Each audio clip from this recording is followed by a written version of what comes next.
Halo teman-teman saya yang luar biasa, apa kabarnya hari ini? Oke, jawabnya harusnya luar biasa ya. Nah teman-teman, pernah nggak ngalami masalah yang sama seperti rekan saya ini? Jadi dia memiliki tekanan darah yang normal ya.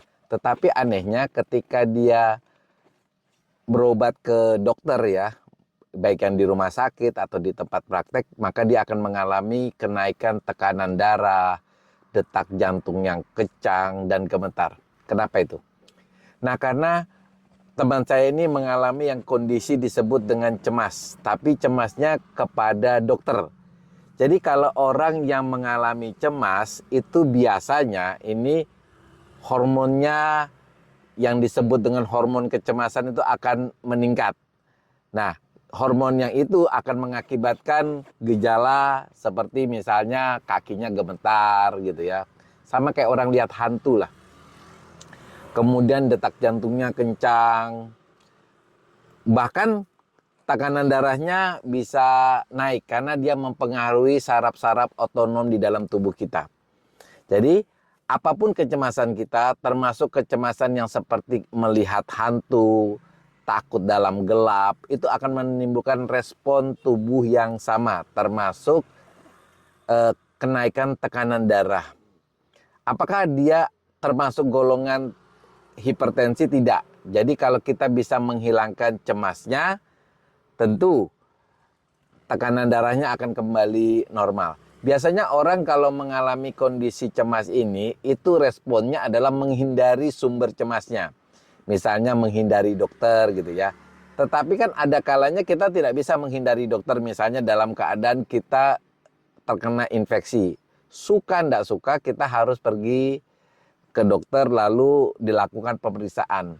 Nah, kenapa cemas terhadap dokter ini bisa terjadi? Biasanya penyebabnya itu karena informasi yang salah tentang dokter. Kita ingat ya, waktu kita kecil sering sekali kita ditakut-takuti, termasuk ditakuti kepada dokter. Jadi waktu kita kecil, sering sekali kita kalau nakal ya, atau malas belajar, biasanya salah satunya dibilang nanti dipanggilkan Pak Dokter, kalau dipanggil Pak Dokter nanti disuntik ya. Supaya Pak Dokternya tidak datang, tidak boleh nakal, harus belajar. Nah, si anak itu biasanya melakukan sesuatu seperti belajar atau menjadi anak baik karena rasa takutnya, rasa takut kepada dokternya.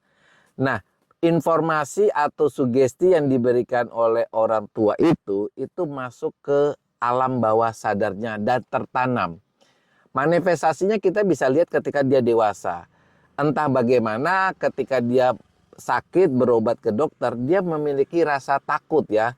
Takut kepada dokter tanpa dia tahu apa yang pernah dia lakukan. Intinya, informasi yang diterima oleh orang tuanya waktu kecil itu benar-benar tertanam di alam bawah sadarnya, sehingga di alam bawah sadarnya itulah yang sebenarnya termanifestasi ketika dia dewasa.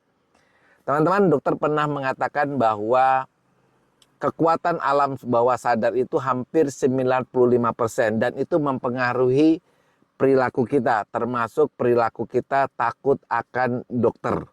Kalau rasa takut itu muncul, maka responnya seperti itu, teman-teman. Tensinya naik, gemetar, lemes ya. Nah, caranya bagaimana memperbaikinya? Kita lakukan yang namanya afirmasi.